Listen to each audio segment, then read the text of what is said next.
नमस्कार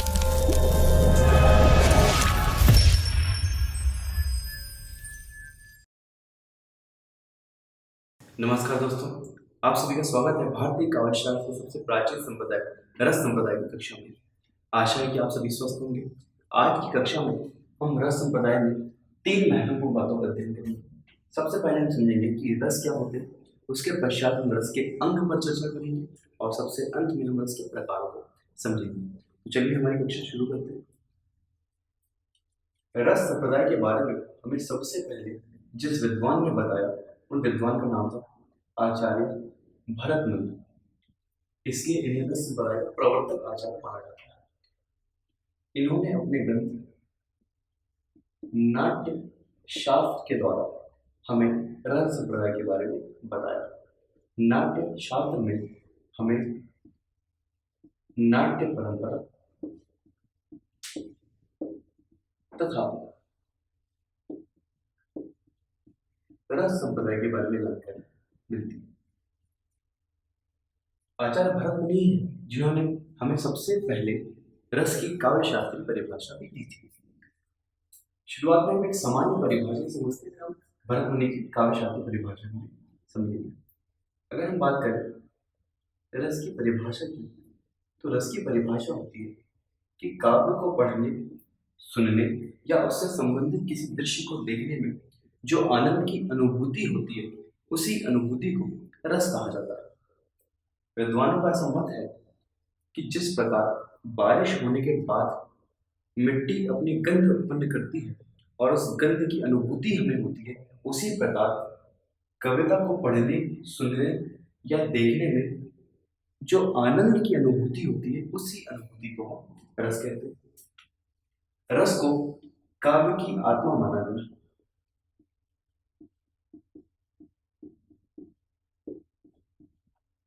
आचार्य विश्वनाथ अपने ग्रंथ साहित्य दर्पण में कहते हैं, वाक्य रसात्मक काव्य, अर्थात रसयुक्त वाक्य ही काव्य होता है। इस परिभाषा से हम इस बात का प्रमाण देख सकते हैं कि काव्य की आत्मा रस को ही कहा जाना चाहिए। ऐसे बहुत विद्वान हैं और एक विद्वान है आचार्य मम्मट, जिन्होंने कहा कि वास्तव में हमें कविता से या काव्य से जो आनंद प्राप्त होता है, वो आनंद ब्रह्मानंद सहोदर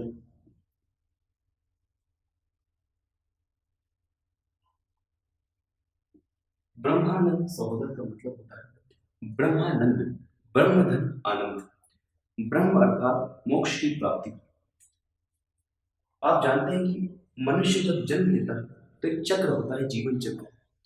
जन्म हुआ है अगर किसी व्यक्ति का, तो उसकी मृत्यु निश्चित है। एक व्यक्ति के जन्म से लेकर मृत्यु के समय जीवन चक्र नहीं कहलाता, बल्कि 64 लाख योनियां होती हैं। इन योनियों में से हम एक मनुष्य रूप में जन्म लेंगे।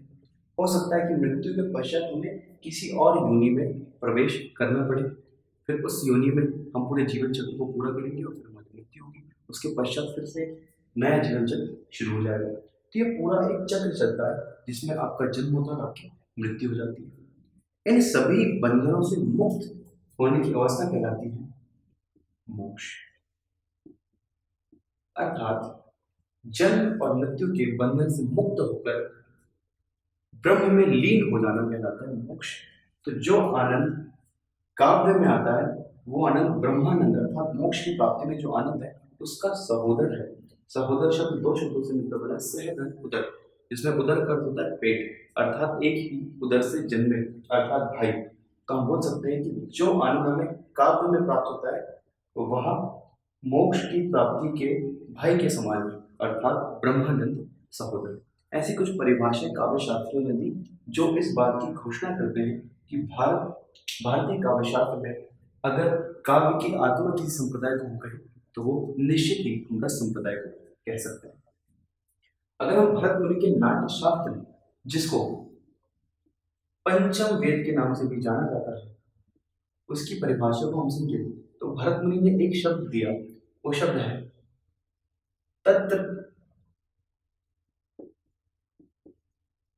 विभावानुभाव व्यभिचारी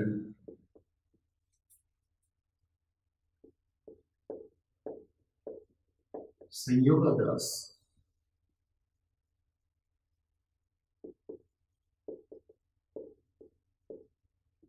निष्पत्ति, ये पूरा का पूरा एक ही शब्द है। तत्र विभावानुभाव व्यभिचारी संयोगाद्रास निष्पत्ति, अर्थात तत्र का मतलब होता है जहां। अगर आप अगले शब्द देखें तो एक शब्द मिलता है विभाव, एक मिलता है अनुभव और एक मिलता है व्यभिचारी। जहां विभाव, अनुभव और व्यभिचारी भाव के संयोगाद्रास, अगर संयोगाद्रास शब्द की हम संधि विच्छेद करें तो शब्द बनता है संयोगात धन रस। अर्थात जहां विभाव, अनुभव और व्यभिचारी भाव के संयोग से रस की निष्पत्ति होती है, वही रस संप्रदाय के अंतर्गत देखा जाता है। जहां तो समझ में आता है, जहां मतलब कि कहां, तो कविता में। जब कविता में विभाव, अनुभव और संचारी भाव के या व्यभिचारी भाव के संयोग से रस की निष्पत्ति होती है, ऐसा माना जाता है। अगर हम इस परिभाषा को ठीक से समझे तो हमें तीन शब्द मिलते हैं, एक है विभाव, दूसरा अनुभव, तीसरा व्यभिचारी। इन्हीं शब्दों को हम रस के अंगों में समझेंगे। रस संप्रदाय में अंगों की संख्या 4 मानी जाती है।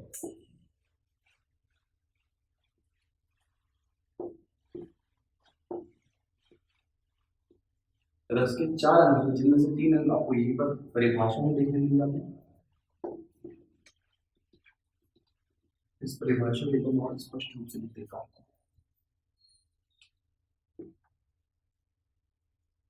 तत्र विभाव, अनुभव, व्यभिचारी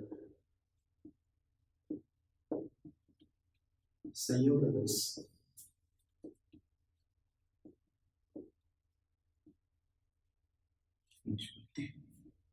जहां विभाव, अनुभव और व्यभिचारी भाव के मेल से रस की निष्पत्ति होती है।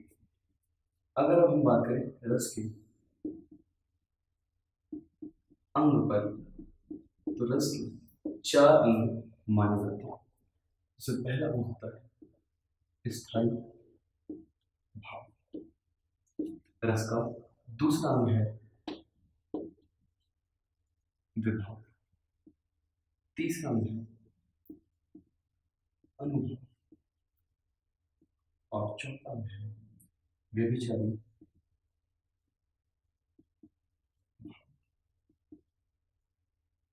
इसे ही संचारी भाव के नाम से भी जाना जाता है। स्थायी भाव, अगर हमें स्थायी भाव को समझना है तो 2 शब्द हैं,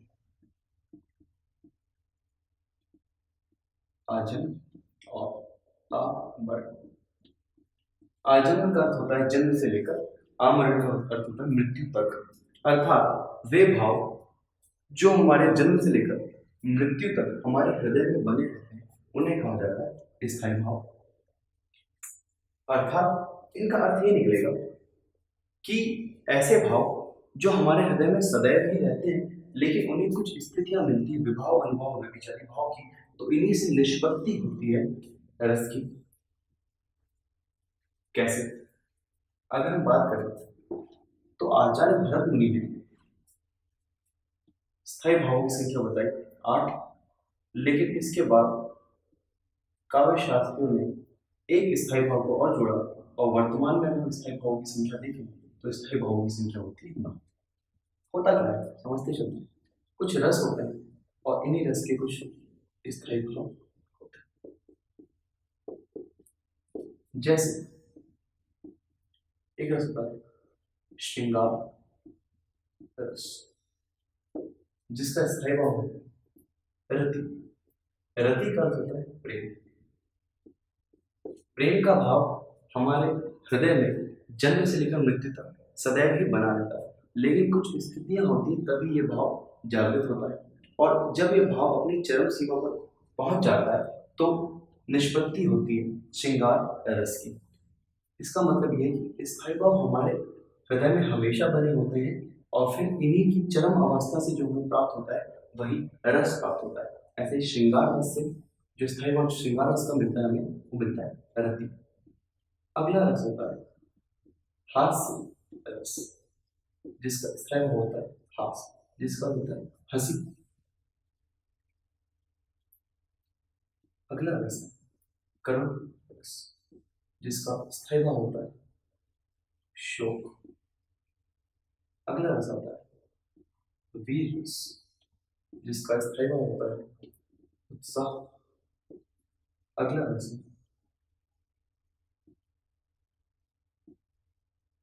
भयानक रस, जिसका स्थायी भाव होता है भय। अगला रस है रौद्र रस, जिसका स्थायी भाव होता है क्रोध। अगला रस है विभत्स रस, जिसका स्थायी भाव होता है जुगुप्सा। जुगुप्सा का अर्थ होता है घृणा।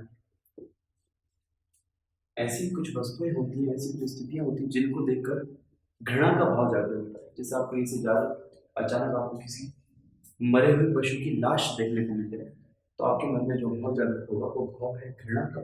और जब घृणा का भाव अपने चरम स्तर पर आ जाएगा तो किस रस की निष्पत्ति करेगा? विभत्स रस की निष्पत्ति करेगा। इसके बाद जो रस आता है वो रस है अद्भुत रस, जिसका स्थायी भाव होता है विस्मय।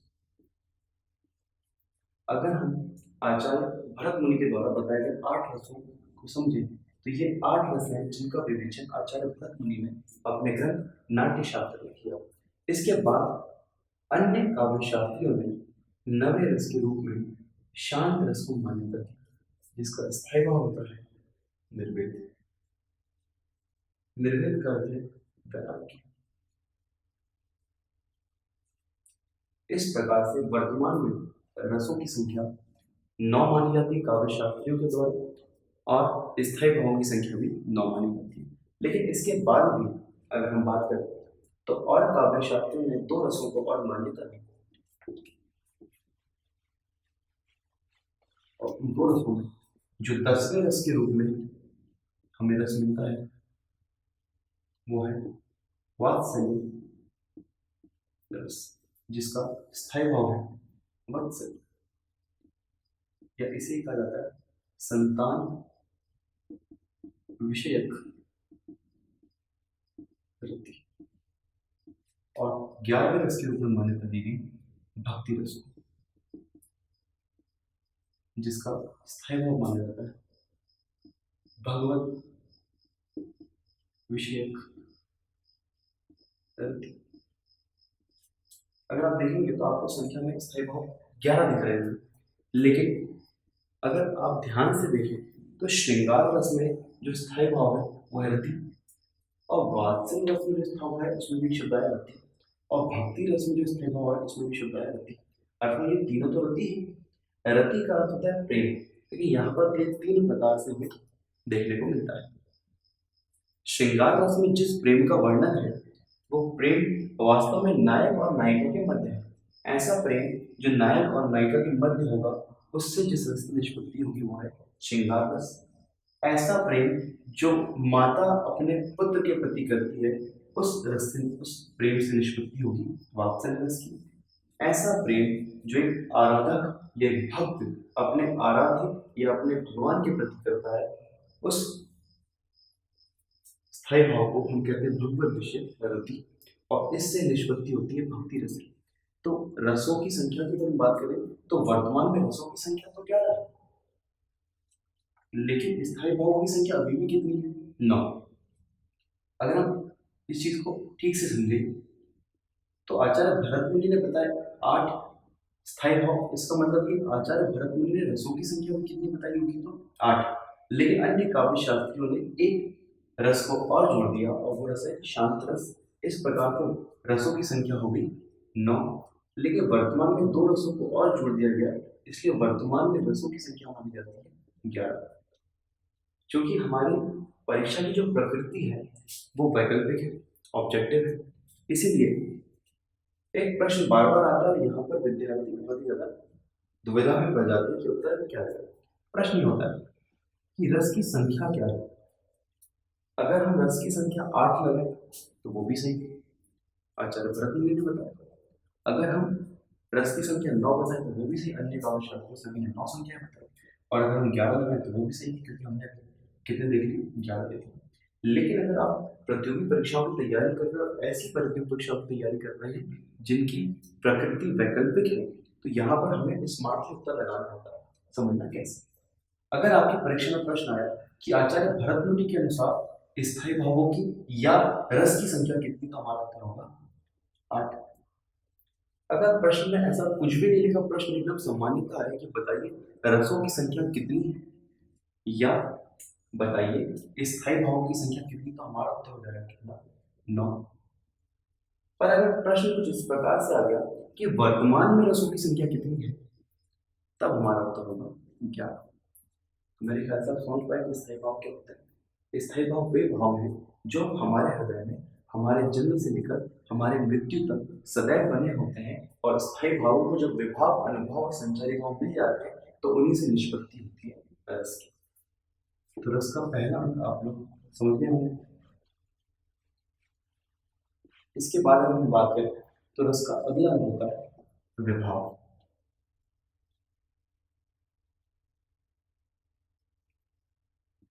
जो स्थायी भाव होते हैं इनको उत्पन्न करने के कारक या कारण होते हैं विभाव। स्थायी भाव हमारे हृदय में सदैव ही होता है, लेकिन सदैव हम उस अवस्था में तो नहीं रहते। जैसे एक हंसी का भाव हमारे हृदय में सदैव ही बना हुआ, लेकिन ऐसा तो नहीं कि हम सदैव ही हंसते, ऐसा तो होता नहीं। हाँ, कुछ स्थितियां होती, अगर ऐसे कुछ स्थितियां आई और हम हंसते हैं तो चीजें सामान्य चलती है। अगर हम फिजूल हंस रहे हैं तो लोग मूड समझेंगे इसके अंदर तो और कुछ भी नहीं। तो ऐसी कुछ स्थितियां होती हैं, तो उन्हीं स्थायी भावों को उत्पन्न करने के जो कारक, ये जो कारण माने जाते हैं, वो होते हैं विभाव, जो कि दो प्रकार के होते हैं। एक होता है आलंबन विभाव और एक होता है उद्दीपन विभाव। स्थायी भावों को उत्पन्न करने वाले, उत्पन्न करने वाले जो होते हैं वो होते हैं आलंबन, और भावों को उद्दीप्त करने वाले, या सामान्य शब्दों में कहें तो उत्तेजित करने वाले जो भाव होते हैं वो कहलाते हैं उद्दीपन विभाव। आलंबन के दो प्रकार बने हुए हैं, एक होता है आश्रय आलंबन और एक होता है विषय आलंबन। परिभाषा तो इस प्रकार से कि जिसके मन में भाव उत्पन्न होते हैं वो आश्रय कहलाता है, और जिसके प्रति भाव उत्पन्न होते हैं वो विषय कहलाता है। एक सामान्य उदाहरण से समझिए, अगर किसी पुष्प वाटिका में माता सीता भगवान राम को देखती हैं और भगवान राम को देखकर उनके हृदय में रति का भाव जागृत होता है, उनके मन में प्रेम का भाव जागृत होता है, तो ऐसी अवस्था में माता सीता के मन में प्रेम भाव जागृत हुआ तो माता सीता आश्रय का उदाहरण है, और चूंकि भगवान राम के प्रति ये भाव जागृत हुए तो इस अवस्था में भगवान राम विषय का उदाहरण। कितनी चीजें, विभाव जो होते हैं भावों को उत्पन्न करने वाले कारक या कारण होते हैं, ये दो प्रकार के, आलंबन और उद्दीपन। आलंबन भावों को उत्पन्न करते हैं और उद्दीपन भावों को उत्तेजित करते हैं। आलंबन दो प्रकार के, आश्रय और विषय। जिसके मन में भाव उत्पन्न हुए वो आश्रय, और जिसके प्रति भाव उत्पन्न हुए वो कहलाता है विषय। अगला रस का अंग जो माना जाता है वो है अनुभाव।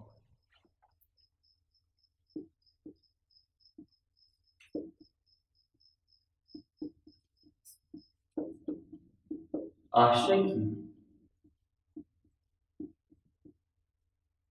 बाह्य शारीरिक चेष्टाएं कहलाती हैं अनुभव। अर्थात शरीर की सहायता से जो भी चेष्टाएं की जा रही है वो सभी आएंगी अनुभव के अंतर्गत। अगर नाट्य परंपरा की बात करें, नाट्य परंपरा में जो अभिनय होता है वो रस संप्रदाय में वही अनुभव होता है। इनकी संख्या 4 मानी जाती है, जिसमें पहला है कायिक अनुभव, जिसे दूसरे नाम से जाना जाता है आंगिक अनुभव। अगला अनुभव है वाचिक अनुभव। अगला है सात्विक अनुभव और अगला है आहार्य अनुभव। अगर हम कायिक और आंगिक को समझें तो यहाँ पर कायिक में एक शब्द आपको मिलता है काया, आंगिक में शब्द मिलता है अंग। अंग धन एक प्रत्यय मिलकर बना है आंगिक। ऐसे भाव जो काया की सहायता से प्रकट होते हैं उन्हें कहा जाता है कायिक या वाचिक। ऐसे भाव जो काया या अंगों की सहायता से प्रकट होते हैं उन्हें कहा जाता है कायिक या वाचिक, कायिक या आंगिक। वाचिक की अगर हम बात करें, वाचिक का संबंध है वाणी से, तो ऐसे भाव जो वाणी की सहायता से प्रकट होते हैं उन्हें कहा जाता है वाचिक अनुभव। आप ऐसे समझिए, एक नायक है जिसने नायिका की काया देखी और उस पर मोहित हो गया, तो उसने किस अनुभव को देखा? उसने कायिक अनुभव को देखा। और ये अनुभव किसकी सहायता से प्रकट हुई थी? काया की सहायता से। अगर वाणी की बात करें, आपने मिमिक्री आर्टिस्ट को देखा होगा जो अलग अलग लोगों की आवाजें निकालते हैं और श्रोताओं को हंसाने का प्रयास करते हैं। तो जैसे ही हम उनकी विकृत वाणी को सुनते हैं तो हमारे मन में हंसी का भाव जागृत हो जाता है। तो ये अनुभव वाचिक अनुभव कहलाएंगे जो किसकी सहायता से प्रकट हो रहे हैं? वाणी की सहायता से। अगर सात्विक अनुभव की हम बात करें तो सात्विक अनुभव वे भाव होते हैं जिन पर हमारा किसी भी प्रकार से वश या नियंत्रण नहीं होता। वे अनुभव जिन पर हमारा वश या नियंत्रण नहीं होता उन्हें कहा जाता है सात्विक अनुभव। आचार्य भरत मुनि ने सात्विक अनुभवों की संख्या 8 मानी,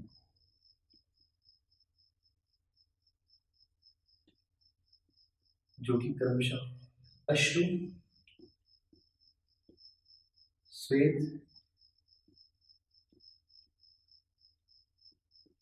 स्वरभंग, वैवर्ण्य, स्तब्ध, प्रलय, कंप और रोमांच। इन सभी शब्दों में हम अर्थ समझे। अश्रु, ये वे भाव हैं जिन पर हमारा वश या नियंत्रण नहीं है। अगर ऐसी कोई स्थिति होती है कि आप जिससे भी प्रेम करते हैं, जो आपका प्रिय व्यक्ति है, अगर वो आपसे दूर हो जाए, दूर होना इस सेंस में कि या तो व्यक्ति आपसे बिछड़ जाए या वो व्यक्ति आपसे सदैव के लिए दूर चले जाए, तो ऐसी स्थिति में अश्रु निकलते हैं, आंसू निकलते हैं। और इन आंसुओं पर हमारा किसी भी प्रकार का वश नियंत्रण नहीं होता, इसलिए इन्हें सात्विक अनुभव के अंतर्गत रखा गया। स्वेद, स्वेद का अर्थ होता है पसीना। अगर आप जंगल से जा रहे हैं और अचानक पीछे से जंगल का राजा आ जाए, तो आपको देखकर तो जंगल का राजा पसीने छोड़ देगा, होगा ऐसा? हो सकता है। तो स्वेद का मतलब है पसीना। जब हम डर की स्थिति में होते हैं या हम क्रोध की स्थिति में होते हैं, तो इन स्थितियों में हमारे शरीर पर पसीना आ सकता है, जिस पर हमारा किसी प्रकार का वश या नियंत्रण नहीं होता। स्वर भंग, स्वर मतलब कि जो चीजें हम बोल रहे हैं, भंग मतलब कि उसकी स्थिति थोड़ी सी बिगड़ जा रही है। अगर हम घबराहट की स्थिति में, तो हमारी वाणी में कुछ उतार चढ़ाव आ जाते हैं, हमारी वाणी विकृत हो जाती है, जिससे कहते हैं स्वर भंग। वैवर्ण्य की बात करें तो वैवर्ण्य कहते हैं रंग। रंग का मतलब क्या है? अगर नायक और नायिका प्रेम की स्थिति में, इस स्थिति में नायक अगर नायिका को देखेगा और नायिका नायक को देखेगी, तो दोनों के चेहरे के रंग बदलेंगे। हो सकता है दोनों का चेहरा लाल हो जाए। या ऐसी कोई स्थिति जब किसी व्यक्ति को बहुत डर लग रहा है और अगर आप उस समय उसका चेहरा देखोगे तो उसके चेहरे का रंग सफेद पड़ जाएगा। ये कुछ मुहावरे भी हैं कि चेहरे का रंग उड़ जाता है इस प्रकार से। तो रंग चेहरे के बदल जाते हैं। एकदम ऐसा नहीं कि एकदम लाल हो जाएगा टमाटर जैसा या एकदम सफेद हो जाएगा, ऐसा नहीं, लेकिन थोड़ा बहुत चेहरे का रंग कहीं ना कहीं बदल जाता है। इस पर भी हमारा वश नहीं होता। स्तब्ध मतलब एकदम से स्तब्ध रह जाना, एकदम शॉक रह जाना, स्थिति कहलाती है स्तब्ध। प्रलय की बात करें तो प्रलय का संबंध यहाँ पर मूर्छा से। अगर कोई व्यक्ति बहुत दुख में है तो उस दुख से दुखित होकर मूर्छित हो सकता है, या व्यक्ति बहुत डरा हुआ है, बहुत घबराया हुआ है, तो उस स्थिति में भी उसे मूर्छित आ सकती है। कंप मतलब है कंपन या कांपना हो सकते हैं। बहुत सी स्थिति में व्यक्ति कांप सकता है। रोमांच की अगर बात करें तो रोमांच का निकलता है रोंगटे खड़े होना। ये बहुत से रसों में हो सकता है। अगर हम देखें ऐसा कोई रस जिसमें हम आनंद की चरम अवस्था में पहुंच गए, अगर हम खुशी की चरम अवस्था में पहुंच गए तो भी हमारे रोंगटे खड़े हो जाते हैं। या हम ऐसा कुछ देख लें जो हमने आज से पूर्व कभी भी नहीं देखा है, तो उस स्थिति में भी हमें रोमांच की प्राप्ति होती है या हमारे रोंगटे खड़े हो जाते हैं। तो यह है अनुभव जिनकी संख्या मानी जाती है 4। कायिक या आंगिक, वाचिक, सात्विक और आहारिक। कायिक की बात करें तो ऐसे भाव जो काया की सहायता से प्रकट होते हैं उन्हें कायिक अनुभव कहा जाता है। ऐसे भाव जो वाणी की सहायता से प्रकट होते हैं उन्हें कहा जाता है वाचिक। ऐसे भाव जो जिन पर हमारा वश नियंत्रण नहीं होता उन्हें कहा जाता है सात्विक अनुभव, जिनकी संख्या भरत मुनि ने कितनी मानी है 8। अश्रु, श्वेत, स्वभंग, वैवण्य, स्तब्ध, प्रलय, कंप और रोमांच। अंतिम बच गया है आहार।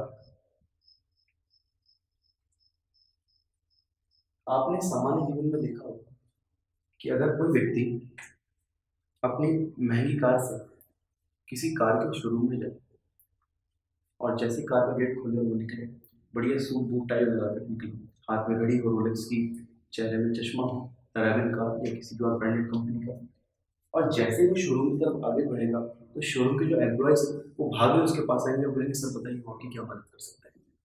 लेकिन यही कोई ऐसा व्यक्ति आ जाए जिसने सामान्य धोती कुर्ता पहना हो, नीचे चप्पल डाली हो और सर में गमछा बांधा, तो शोरूम का एक भी व्यक्ति आकर उससे पूछेगा नहीं कि सर आप कुछ कार लेना चाहते हैं या नहीं लेना चाहते हैं। ये करना गलत बात है, लेकिन ऐसा संभवतः होता है। मतलब ऐसे कोई भाव तो होते हैं जो हमारी वेशभूषा, अर्थात हमने क्या पहना है, हमारा पहनावा तथा हमारे आभूषण। आभूषण का मतलब ये बिल्कुल भी नहीं होता कि केवल स्वर्ण के जेवर होंगे। आभूषण का मतलब ऐसा ऐसी चीजें जिनसे हम और भी ज्यादा अपने सौंदर्य को बढ़ा सके। घड़ी भी आभूषण है, चश्मा भी आभूषण है, सभी आभूषण। तो ऐसे भाव जो वेशभूषा और आभूषण की सहायता से प्रकट होते हैं उन्हें कहा जाता है आहार्य अनुभव। मेरे ख्याल से आपको अनुभव समझ में आया होगा। अब अगर हम बढ़े आगे तो अंतिम रस का अंग होता है संचारी भाव।